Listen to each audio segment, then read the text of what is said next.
Hello, my name is Gabriel Said Reynolds. I am the Crowley Professor of Islamic Studies and Theology at the University of Notre Dame. Here is my very brief video on a mysterious and intriguing figure in the Quran, the Holy Scripture of Islam, from chapter or Surah 18, a figure known to Islamic tradition as the Green Man. So I will go ahead and share my screen and introduce you further to my topic.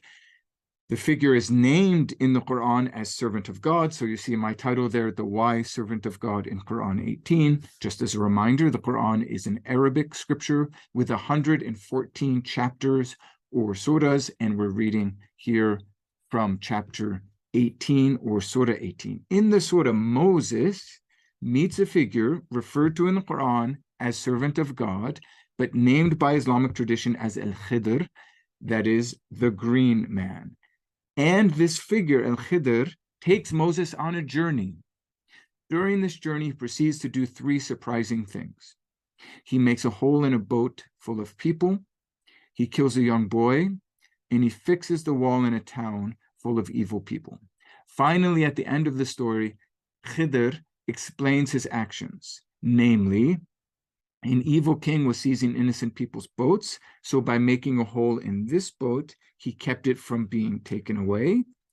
The young boy was to grow up an unbeliever, and so by killing him, he kept his parents from the grief that they would experience by his unbelief or from his unbelief. And then finally, beneath the wall was a treasure belonging to orphans, and by fixing it, he kept the evil people of the town from finding it. Their father was a righteous man, and thy Lord desired that they should come of age and then bring forth their treasure as a mercy from thy Lord. What's interesting to note here is that this Quranic story is part of a larger tradition, which both precedes and follows the Quran. Jews, Christians, and Muslims alike told stories about a wise figure who did surprising things. Most important for understanding the Quran is a story that's in some manuscripts of a text known as the Spiritual Medal of John Moschus, a monk who was in a monastery in Bethlehem. He was perhaps originally from Damascus, and he traveled throughout the Middle East, including Asia Minor, Syria, Palestine, Egypt, collecting stories of holy people.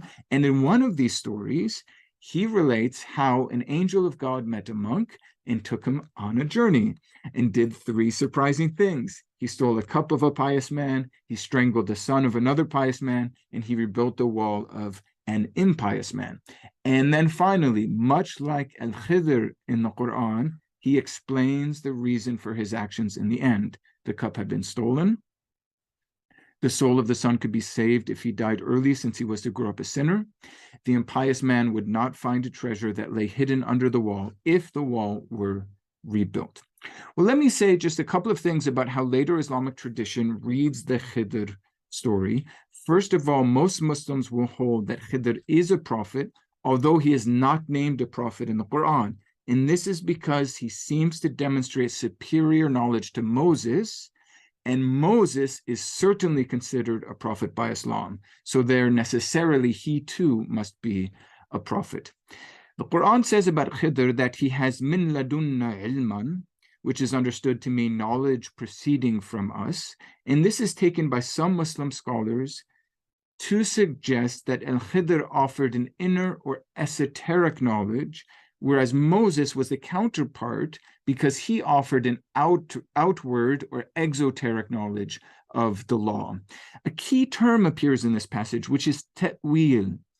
Khidr's demonstrations of a deeper meaning to his actions in his explanation at the end is seen as a kind of mystical interpretation, or ta'wil, when he says, now I will tell the interpretation, ta'wil, of that thou couldst not bear patiently. And for some Muslims, this provides a model that can be applied to other passages of the Quran in seeking an inner meaning. Interesting to note that some of Khidr's actions, especially the slaying of the young boy, appear in an exoteric reading to be illicit. If one reads Quran chapter 5, verse 32, the murder of a soul is compared to the murder of all souls, but they might be seen as having some sort of inner or esoteric meaning through this mystical interpretation or ta'wil.